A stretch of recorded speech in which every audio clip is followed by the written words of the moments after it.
Well, folks, welcome to one more edition of Politics and Random. Egberto, Willies, your host. Thank you so kindly for being a part of the show. We are going to have a great show for you today, as usual. And we don't just say that, we have it. But today, I'm going to start off. First of all, welcome aboard Melanie Keelan from Barcelona, Spain. Welcome aboard Yvette Herod from Atlanta, Georgia. Welcome aboard AVQ from Brooklyn, New York. And where are my other peeps? I guess we are coming in fairly slow. We are coming in fairly slowly today. But anyhow, we are going to have a good one. Before I read, though, I have to go off and do something real quick. But I have a rant that I did this morning at KPFT that I want to play. And as soon as we get back from that rant, we'll continue with the programming. But here it is. And then I will be, as you know what they say, I'll be back. Yes, there's polarization. Yes, there's all of that. But when we start talking about policy and topics, people generally agree on most things. You throw abortion in there, you throw gasoline on a whole lot of lit lots. But if you start talking economics, you find out that most people kind of believe the same things, especially when kind of coaxed into the context. And that's what I want to do this morning, coax into the context. Our economic system is not divine. In other words, it wasn't God or if you believe in God, God didn't put it here. If you believe in some supreme being, that supreme being didn't put it there. A whole bunch of people, some, leaders in some countries decided how it's going to operate. We get a, monetary exchange system and all these things that were in our several last 100 years created by Western countries, but it has always been there. There's always been Mesopotamia. There's always been the Ottoman Empire, and all these different folks had their own systems that, worked, didn't work, etc. But we've had a long-standing system with the Industrial Revolution. And look, I'm not a historian or an expert in all of that, but all of us have the ability to see how things are working if we choose to do so. So we have a particular type of economic system that we run by. And this economic system right now is not working for most. And we have a tendency to put these kinds of blames on a politician or something like that. In this case, Biden is in power and we throw it on to Biden. The reason why we're having such economic situation. And the truth of the matter, it is never the case. The case is always those who control capital, who have power, are the ones who have constantly done and created policies that keep them in power. Everybody does that. People say, well, that's human nature. Yeah, that's human nature. But human nature as well is that most people are not greedy. I don't know for everybody who watched the movie Wall Street back in the 90s, early 90s or late 80s. Remember Gecko? Gecko came out and says, greed is good. And they gave you the impression that everybody's greedy and that because everybody's greedy, that's the reason why you needed a capitalist system, because the capitalist system doesn't have heart. But what it does have is the ability for greed to reign, right?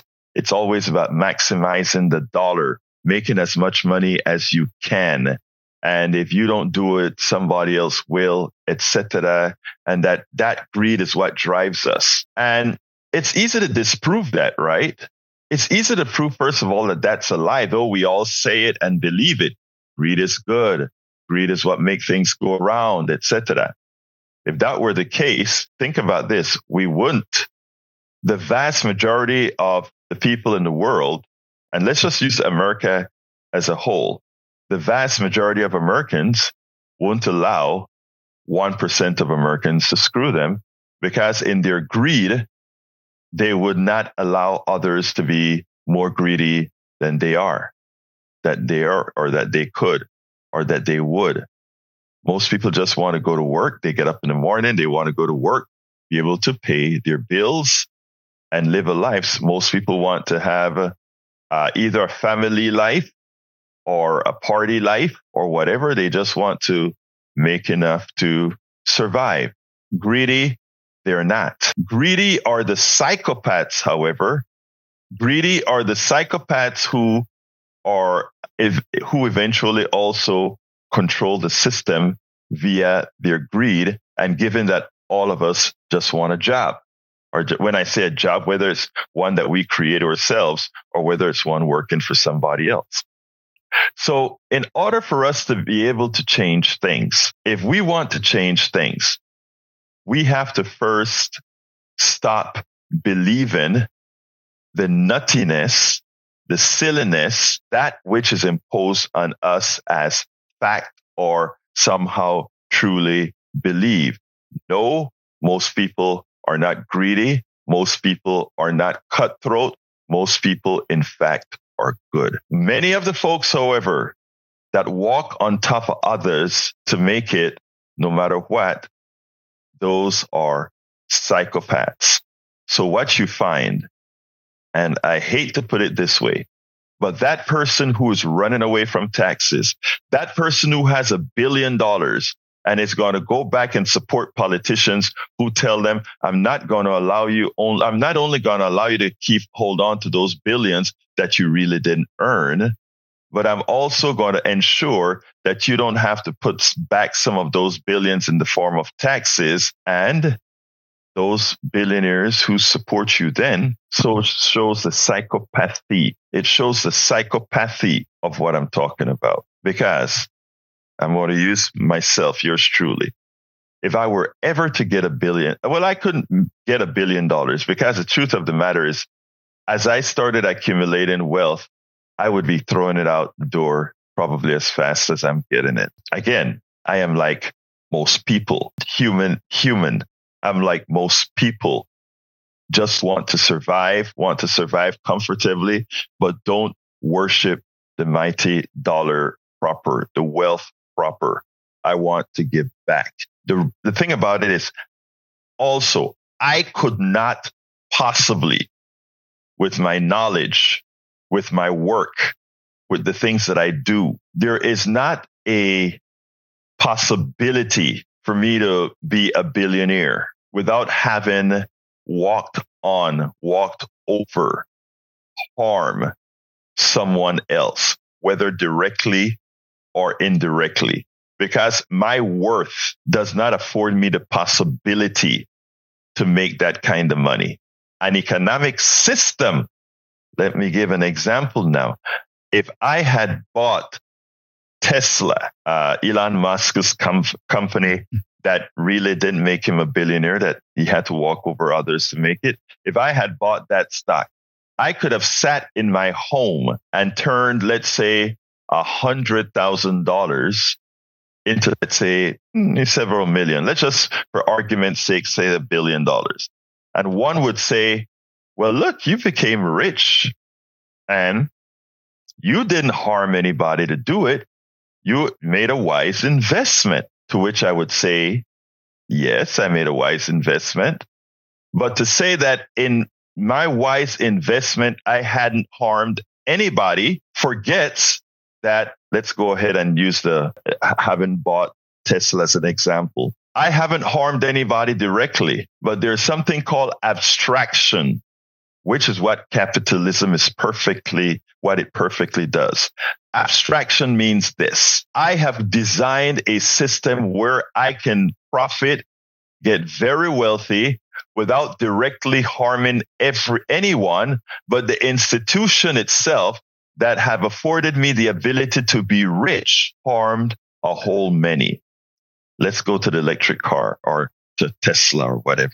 For me to have been able to build, or for Tesla to have been able to build that car, there are a lot of natural resources that were acquired throughout the world, where one, people died to acquire it, children doing slave labor for rare materials, and many other systemic things of that nature.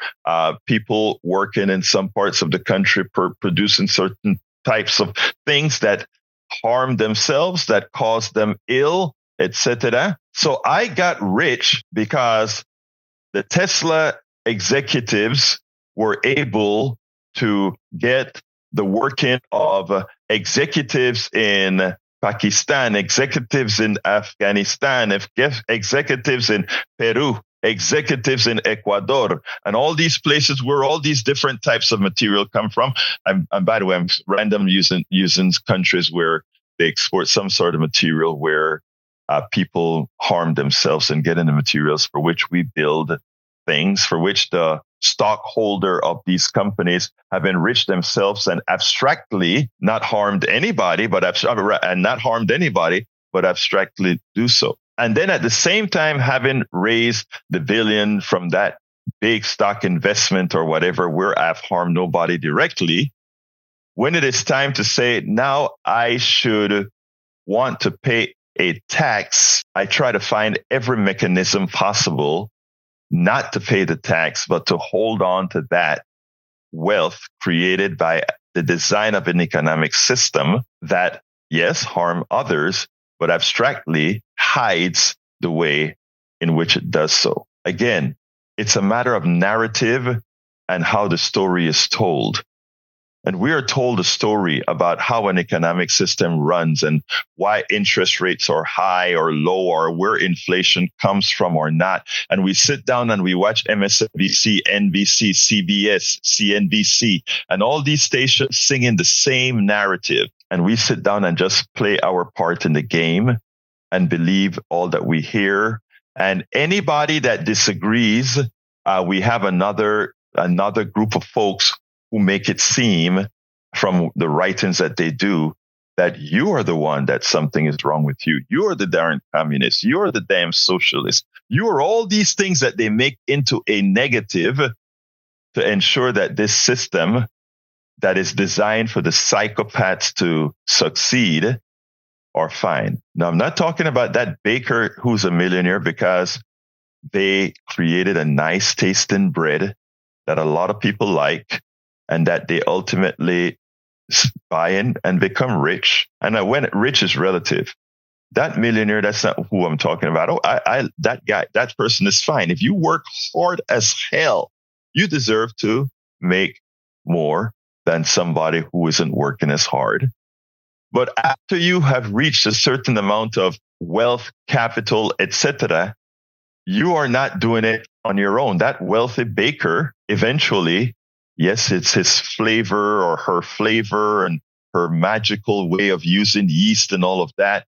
But eventually, as she grows, she's bringing in more people that are actually a part of making that. That if the economic model doesn't force a sharing because, I did that, I invented that, something is wrong.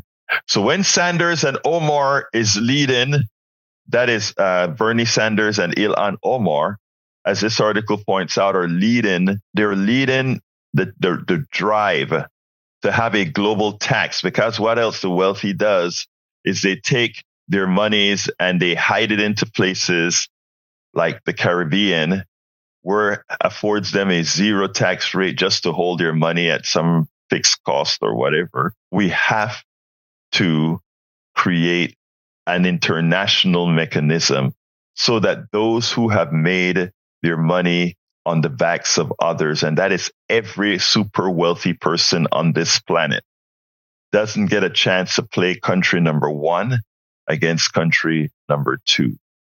It is so very important. All right, folks. So that was this morning, and it started off, yes, with the learning about what Ilhan Omar and Bernie Sanders are trying to do to get us to start supporting that global tax across all the countries to ensure that people can't hide their money. Again, remember what I said.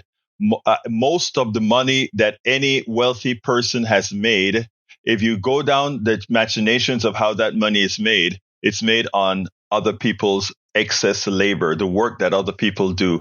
It's hard for some people to really get out of the false indoctrination the indoctrination that they've received through birth, but it's something that we have to work on. Anyway, I had to leave for a minute when I played that video, but let me just go ahead and salute new folks into the crowd. We got Mike Cisak out of Missouri. We also have Eric Hayes out of Atascocita, Kingwood. We also have in the house May Wood from Long Beach, California. We also have Paul Fleming from Powder Springs, Georgia. Yvette Avery Herod from Atlanta, Georgia. Thank you guys for being here. E2247 from everywhere. And of course, we've got in the house. If I missed you, it's because, well, the eyes aren't what they used to be. Michael Rudnin from Brooklyn, New York.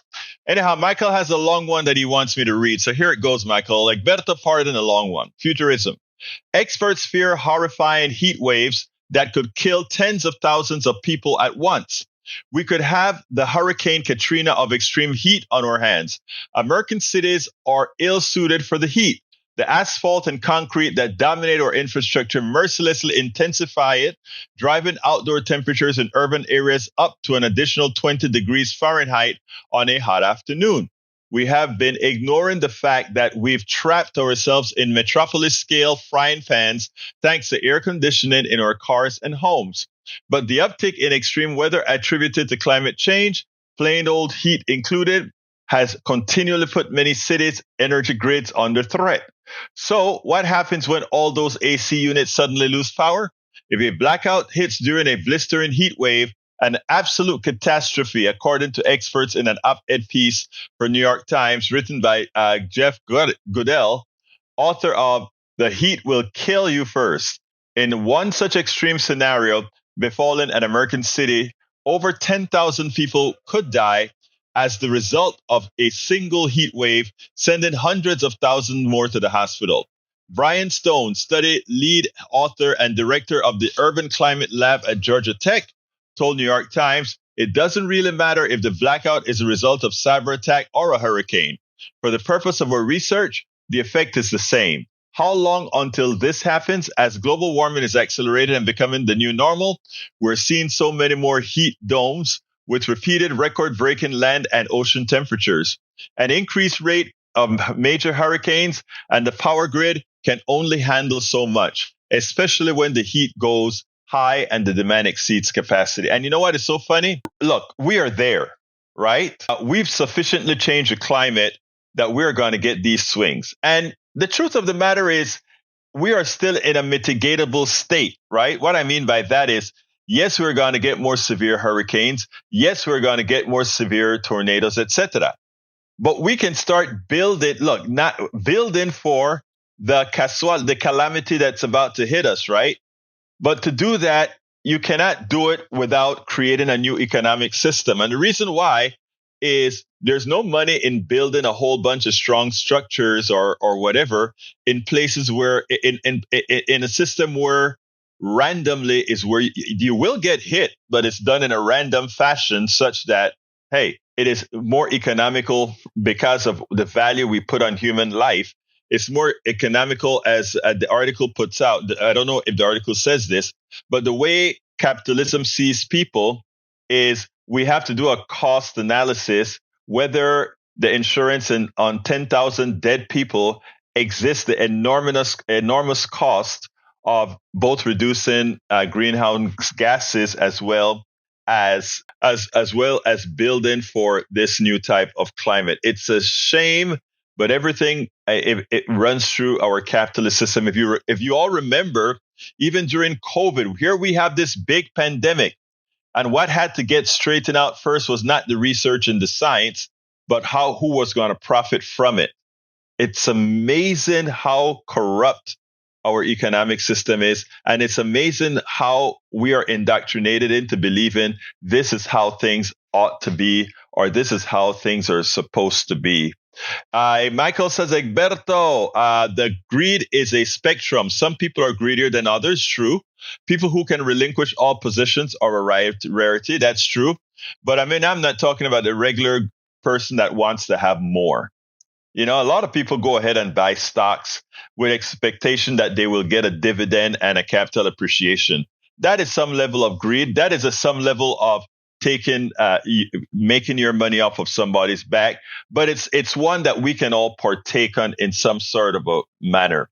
What we're talking about is the obscenity of the wealthy that makes money off of money and makes money off of not paying back into a system that they've extracted everything that they've had from. In effect, not paying taxes, not paying fees, etc. It is that simple. Eric is talking about the unsold inventory from Tesla. I guess Mr. Tesla, Mr. Musk, is not that smart after all, so that he got a glut of over 45,000 Teslas sitting idle, right? You would think that he would know that if you're taking away people's excess monies, they won't go ahead and get a Tesla. You don't want to pay taxes. You don't want to invest in people's personal economies. You want to just take, and that's what Musk did, right? So it turns out to come back and bite your butt.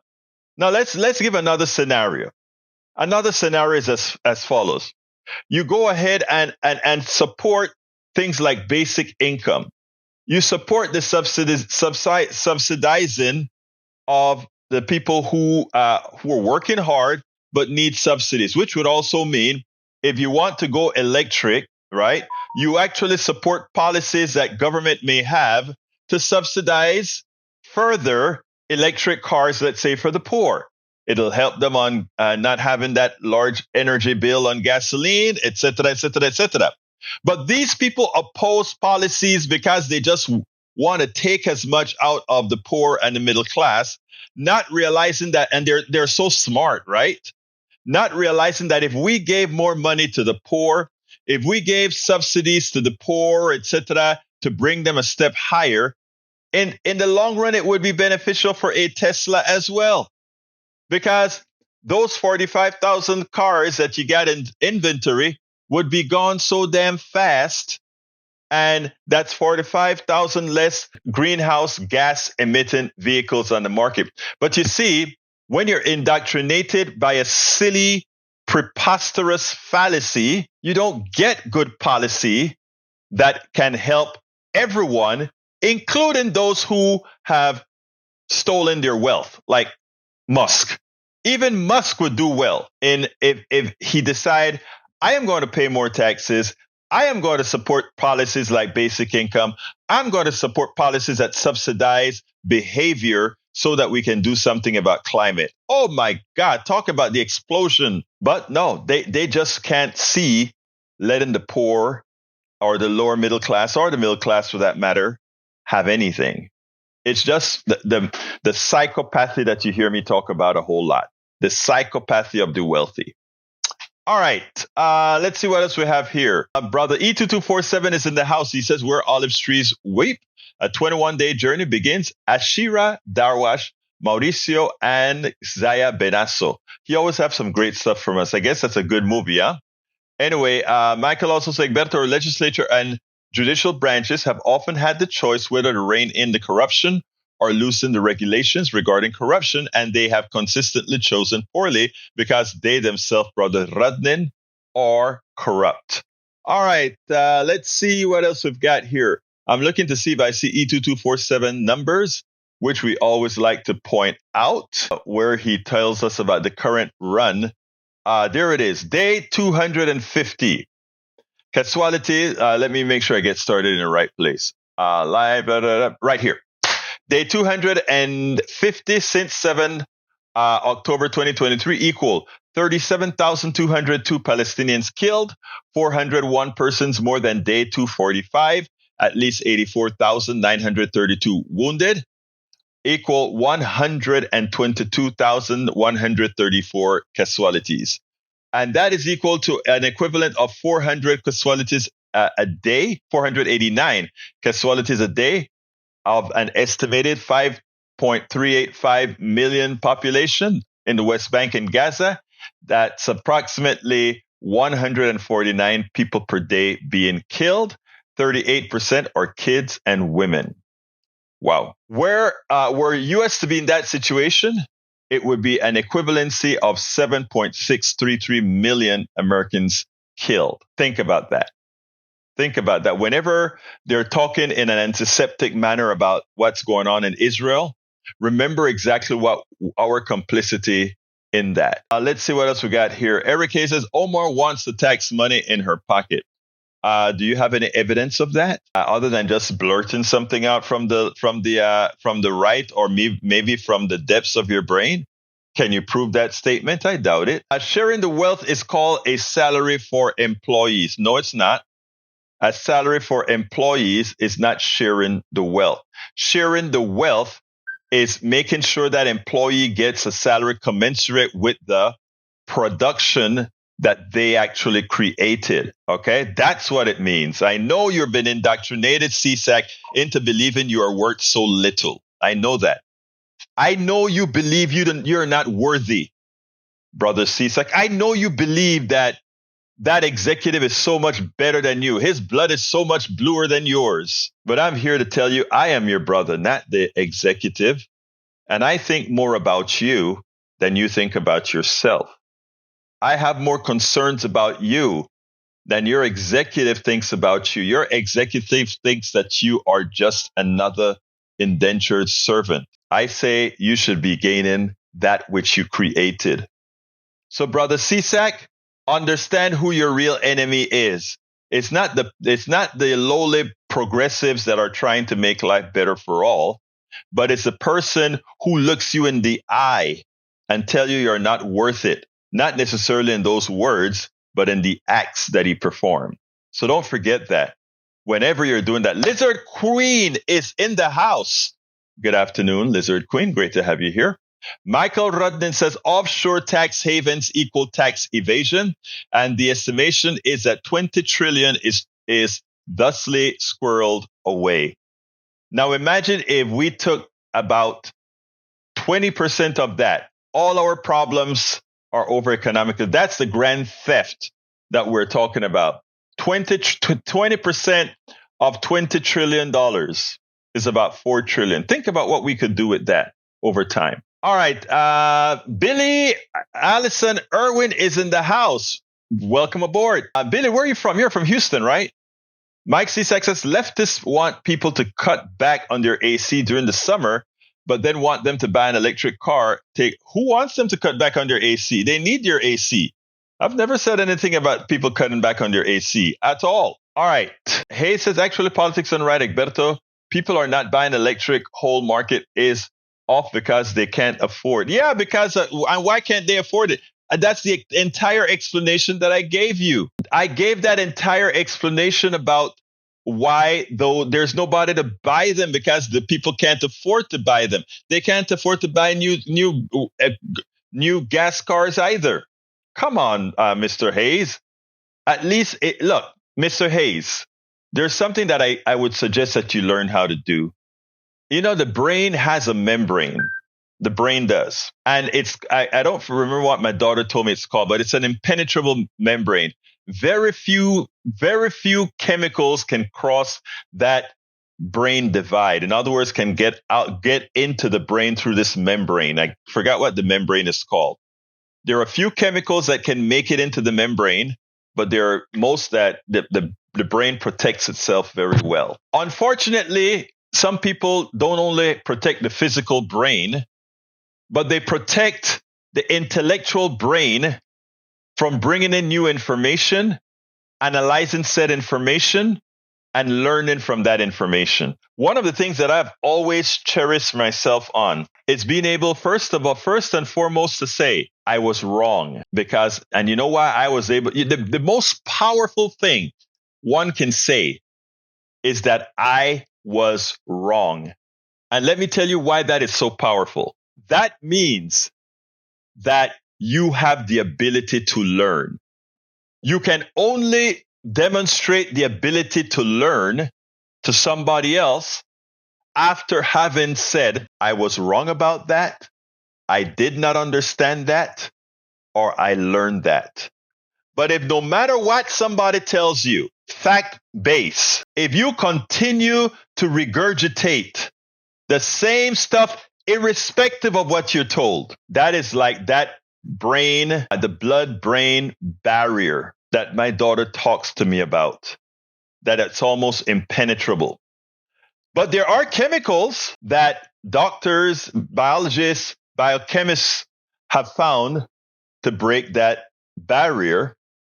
and politics done right. I am hoping, as I'm messaging with politics done right, I am hoping that sometime I'll be able to do what's necessary to break that barrier that has one focused on just what they think they want to believe, etc.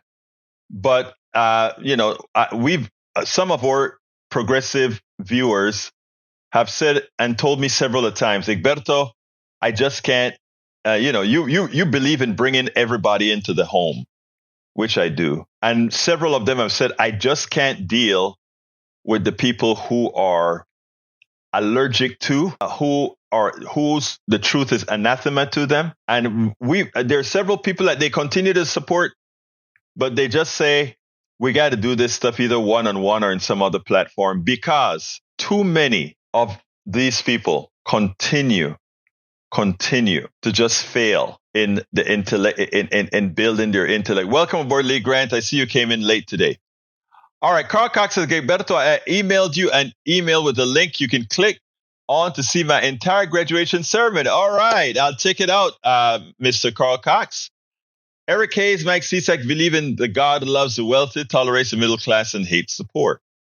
Well, that's not what Jesus said. And if they were really Christians and followed the word of the Lord, which I used to be a Christian, they would learn that the one that Jesus gives the most attention to is the one many of them would consider the least of. But again, the practice of Jesus today is a different thing altogether. It has nothing to do with Jesus. Billy Allison Irwin says, people are so busy trying to blame a side and defending their side that they can't see. And that's why, Billy, I said, Eric has caught me in a few, Egberto, if you say this, how then?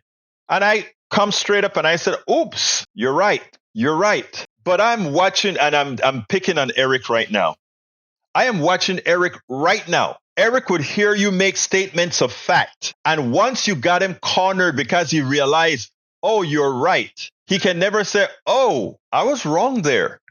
He simply changes the subject and gets silent on the issue. That is what I'm talking about, that cellular divide. And that is what we should fix. And when we get blood-brain barrier, that's right, Lee Grant. And when we get that fixed, how fast we're going to go. Because while I'm picking on Eric for this, I could pick on everybody on issues like this. We have to learn to look in the mirror and say, you know what? On that issue, I was wrong. And I'll tell you something, and I promise this to everybody on the program all of the times. If you ever find me in error, I would be more than happy, and I have done before, and I want it to be widespread. Let me tell you how serious I take that statement. I have made mistakes on videos where I've said the wrong thing and somebody corrected me. And I've gone to those videos somewhere in the archive, edit those videos to make sure it's correct, and come on air, whether online on air or on KPFT or elsewhere, and say, by the way, that particular thing, I was wrong. That's powerful, because we don't all know everything. And if we have the ability to keep our heads up high and still say, I was wrong, I'm corrected, I will never make that mistake again, and I move on from there. But it is so hard. And look at the response I get. I learned to avoid people that want to spew power opinions and gaslighting like current politicians. I mean, and then a lot of times you'll use AOC as an example. And the thing about it is, AOC is one of the smartest politicians out there. Republicans will tell you that. Republicans who are sitting down in committee meetings with AOC would say the one thing with AOC when she goes to those meetings, she is 100% prepared, and she is the one most knowing on the subject matter that they're discussing. She knows the history. She knows all these different things. Okay? It is amazing. But at the same time, you have the right wing creating stories about, oh, she's unhinged, etc. And I always ask, when they say that, please specifically tell me, why is it you think this lady is incorrect on some issue? Nobody can say it, right? They just throw out a talking point. Learn how to say you're wrong. Learn how to say you are wrong. And that is something that we have to do at some point in time. So let's be clear here, folks. Let's be clear and do things right. Anyhow. Let's see what else we have. Anybody, give us a call. The telephone number is 281-823-7747. I think somebody just called me, but give us a call. 281-823-7747. I am taking calls. You can give me a call right this minute. 281-823-7747. In the house, we have Alizarian Dream. She says, I'm sorry, but what Eric makes no sense to me. Now he's talking about blood-brain barrier being penetrated by a vaccine. What the heck is he talking about? I'm going to have to block him. Don't block him. Don't block him. I mean, let me tell you something, okay? It is funny. But, well, you do what you got to do. You do what you got to do. All right, let's see what else we got to say. Ecclesiastic says, Bible verse of the election year, Ecclesiastic 10:2. The heart of the wise inclines to the right, but the heart of the fool to the left. Do you want me to find other Bible verses, Eric? Do you really want to go to the Bible? All right. Mike Cisak says, Maywood, why don't you ask the typical mom and pop business owners what the problem they have are? None of the leftists have ever a clue. Actually, no, because I myself, I'm a small business, been a small business for a long time, including I've had to create an LLC for what I'm doing here. I've gone to pizza shops, Chinese restaurants, and all these other places and have found out what the problems are. And the problems are the same thing that the average American citizen is going through. Inflation, high prices, all right, and no good support for the people that they want. So no. I mean, those of us progressives do talk. Progressives do talk. So, folks, give me a call. It's 281-823-7747. One more time. 281-823-7747. We're taking calls. All right, let's see what else we got here. Para ver. Lee Grant says, we need to correct our thinking about the China virus. I don't know what that means, but maybe you'll tell me. Eric Hayes says, AOC tells people she will be arrested. Why? You want me to tell you why? Because Donald Trump said he would do that. Donald Trump says he's coming after the media. Donald Trump says he's very, and Rachel Maddow said the same thing as well. Let me tell you my own thoughts, okay? My own thoughts is if Donald Trump becomes president and all of those of us who are not fearful in speaking, what happens to us, you know? So no, Eric, I don't think AOC said anything wrong when she made that statement at all. Billy Allison Irwin says, you do a great job keeping things straight, or we wouldn't all listen most shows we can. I thank you for that, Billy. You know what has really exploded the people listening to the show on podcast. I wish I had more live viewers though, but that requires the time at 3 p.m. That is a time where a lot of people are working, not able to do this stuff.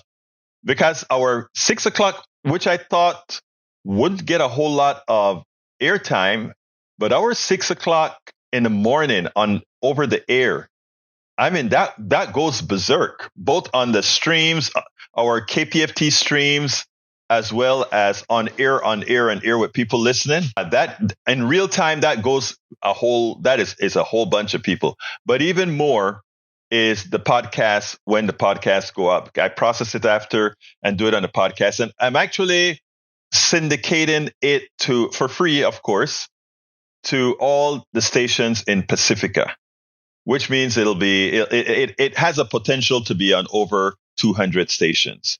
So we'll see how that works out. But, again, like I said, I'm doing all this stuff for gratis. The thing is that we want the message out. We want people hearing the message. So we want as many people carrying it as possible in real time.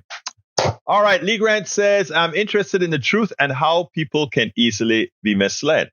It's not about feelings. And you're right about that.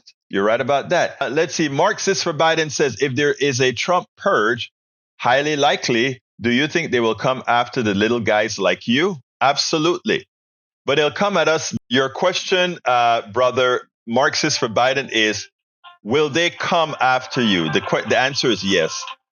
Brother Ray Brackens, come on in, my brother. Talk to me. Hey, Egberto. I'm just making sure this phone line still works. I appreciate that. I got to make a change right here to the speaker system so that we don't get any feedback. I'm doing that right this minute, and it's done. Anyway, talk to me, dear brother Ray. Yeah, I'm just trying to figure out when are they going to let this clown when are they going to put him down and actually say he can't run for president? I don't know. But I just came I'm actually a little congested. I just came from a 3-day trip I had up in Chicago. Beautiful weather up there, by the way. You were telling me that on. So anyway, I was sitting in a group of people, and, this is a bunch of like-minded, left-minded people, and we had to try to come to agreement if we even would support Biden if it was against, fascist forces. And even in that room, we couldn't come to agreement. But one thing I thought about is I was listening to another YouTube newscaster that I'm kind of independent like yourself, and he had an activist from Louisiana named Gary Chambers. And Gary Chambers was talking about voting in a sense of what I believe. Voting is basically it's a business transaction. And the way people, always vote with their emotions, the thing about it is that the Trump people has figured this out a long time ago. When they vote for Trump, they might, some might find him charming and like his bombastic, but a lot of people find him to be a freaking idiot, and they don't like him. They just vote for him transactionally because they know what they can get from him. And I feel like a lot of progressives tend to, forget that voting for somebody is not a blind endorsement of their policy or their character. It is simply the order of business that must take place in order for a person who is seeking a job in public office has to go through. And as a constituent, we are the bosses who are supposed to sign off on this person to say whether they deserve a chance to do the right thing. We're just saying they deserve a chance. We're not saying that they're going to blindly just do the right. And that's the thing I hear about, with people who vote Democrat tend to not remember that you're voting for this person, not because you blindly just believe they're going to do everything they say they're going to do, but that that you can hold them accountable. And one thing I don't get about a lot of people that say, well, if Trump wins, so what? What do you mean, so what? If Trump wins, that basically closes the door for any idea of progressive policy to go through. I mean, if you hated the policies of Donald Trump, then why would you even, if you love the policies of Bernie Sanders, why would you even think to let Donald Trump in? And I'm going to leave that rant on this because it's a lot of people that hate Biden for all intents and purposes need to remember, if you want progressive policy, remember Biden and Bernie are in agreement that he would at least accept some progressive policy because he needed those voters from Bernie. So if you let this clown Trump in, then you could kiss all that connection, all that progressive policy that we had a chance at, that Bernie actually was pushing to Biden. You could kiss all that goodbye. That's all I'm gonna say on that. Before you go, I want to commend you first of all. That is a very mature statement. That is a statement that sees the entire picture, and that is why we need you doing exactly what you did out there in that meeting. I try to explain, I am not voting for Biden. I'm voting for all the permutations and things that will occur because it's Biden and not Trump in that Oval Office. That's all. I don't particularly like Biden, but I understand exactly what you articulated better than anyone else. And that is following something that Republicans have learned all along. And that is they will even vote for a convicted felon for their particular purposes. Imagine that. Even a convicted felon would get their vote. But it's deeper than that, in that what they don't understand is that the person who best gives them the policy that makes their lives better are the ones that they're voting against. So the thing about it, Ray, is the following. I will keep doing this. And I urge you to keep doing what you're doing, because we don't have to convince the Erics and the Mike Ceseks of the world. That's not who, I'm not going to call my good friends far gone. I'm going to say that, though they're pretty damn close to having their minds fried by that level of indoctrination. What I will say is, whenever they're there, we will be here to say welcome aboard. And that's all I want them to know. When they finally allow themselves to think, we'll be there for them, and I know you will as well. Anything else, Ray, before we move on? I mean, I could go on and on, but I will say that at least black people, we got the power, especially in the state of Texas. There's over 1 million of us that can pull any of these races in one direction or the other. So either you're going to be counted or you're going to let them do the counting. And if they do the counting, you might not get another chance. Yep. And that's the issue, right?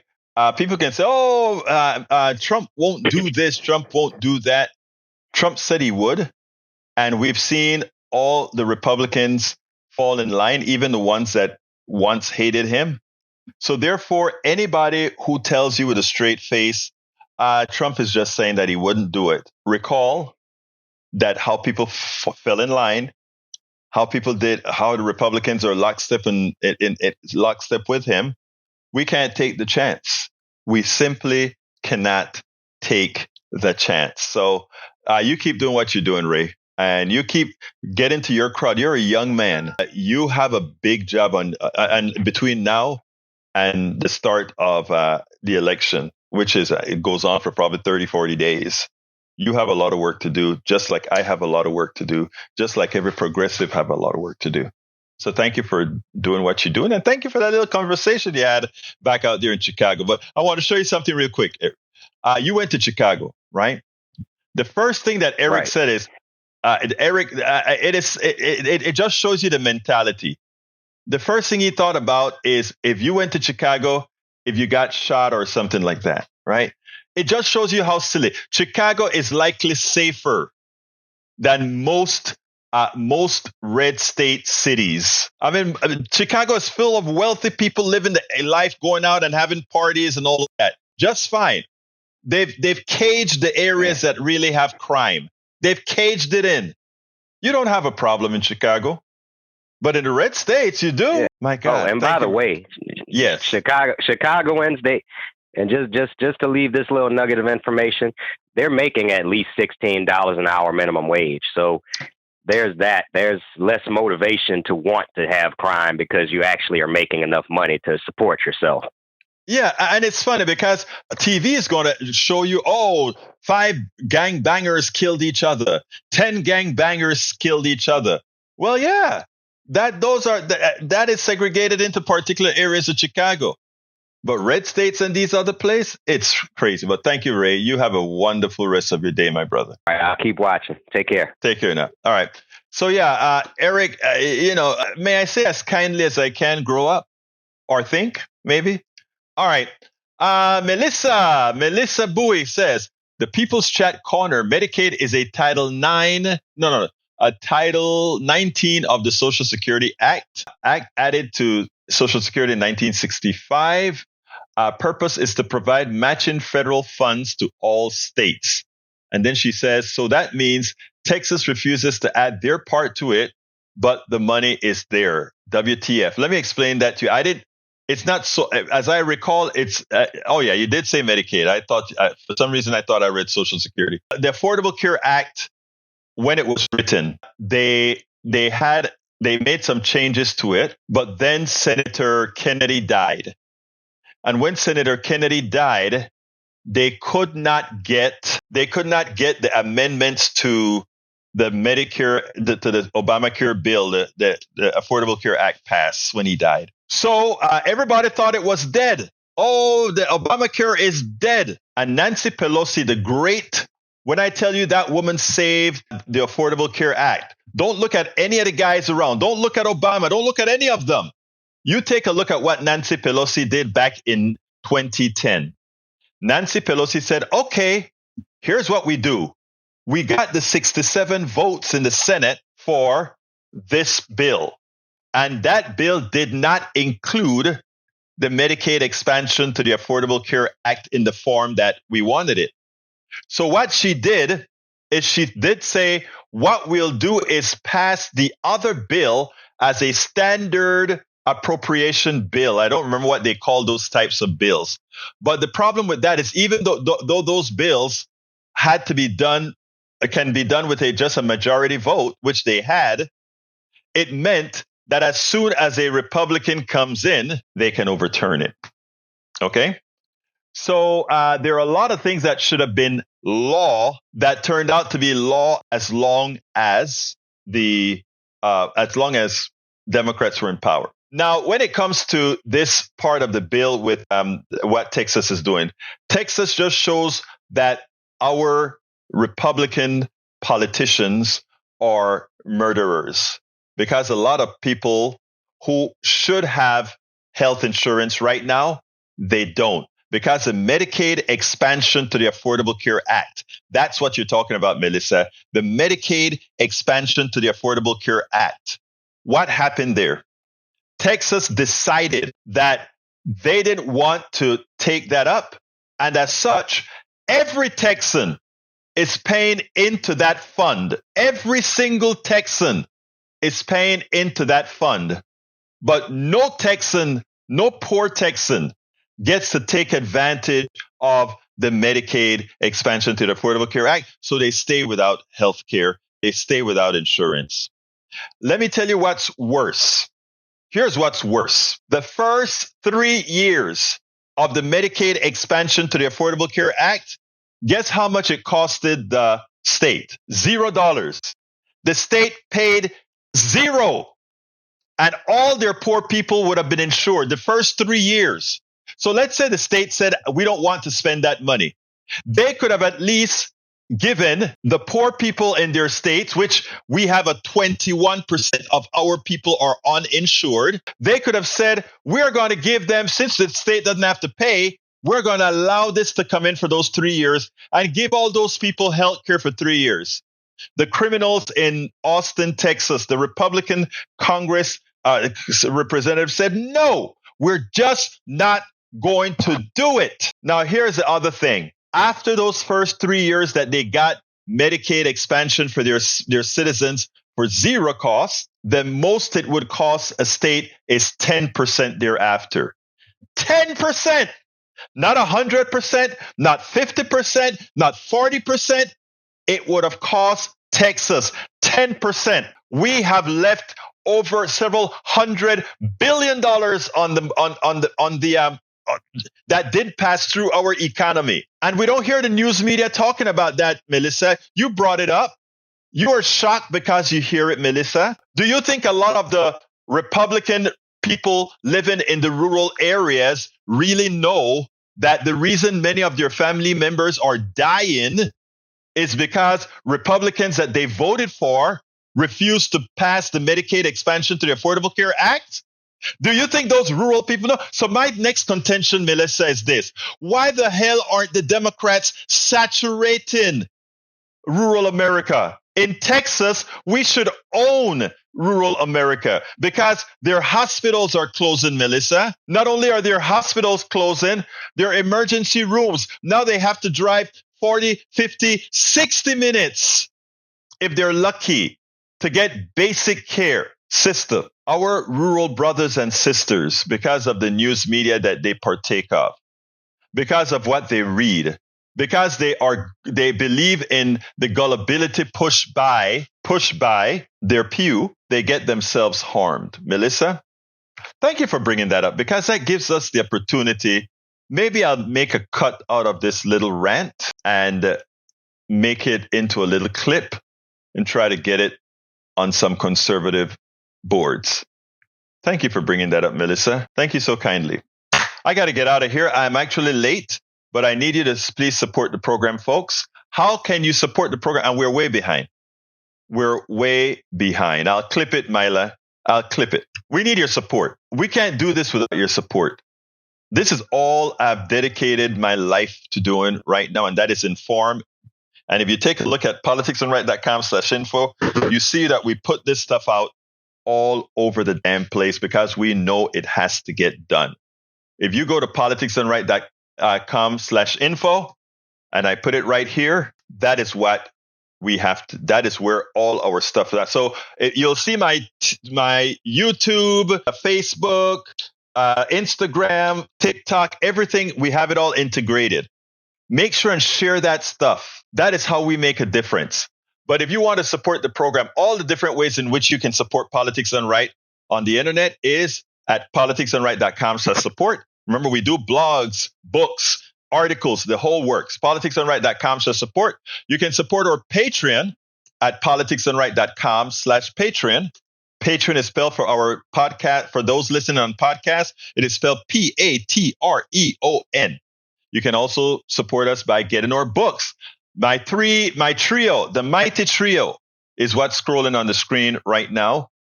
Consider getting those. I promise you'll learn from them.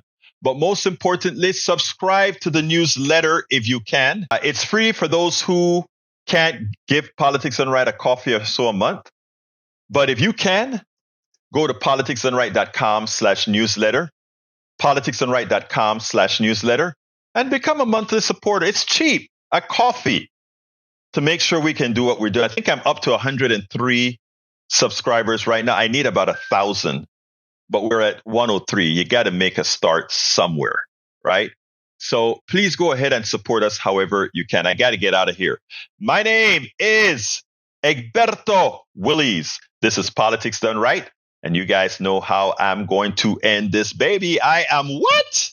Out.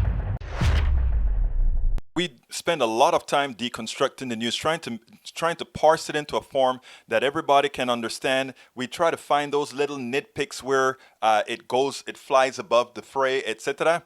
If you really like these videos that we do, I want to ask a big favor. Please go ahead. Number one, subscribe to our channel. And number two, please join if you can. Thank you so kindly for watching. Keep watching. Please remember to share. We must populate the entire internet with our progressive message, a message that we know is what most Americans say that they want. So help us, please join.